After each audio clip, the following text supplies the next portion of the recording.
Here I'm setting up some Let's Resin Epoxy resin, and I am going to add a little iridescent film into the sphere to see how it's going to turn out. I think it's going to be great. One of the tools I'm using here is Bead Me a Story O-ring opener.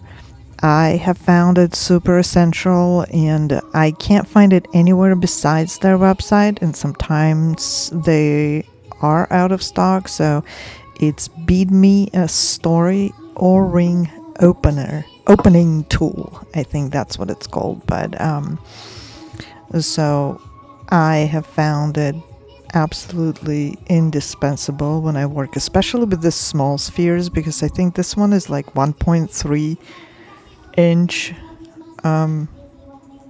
or less than an inch, so they're super difficult to manipulate and put things inside of it. So I found it very useful.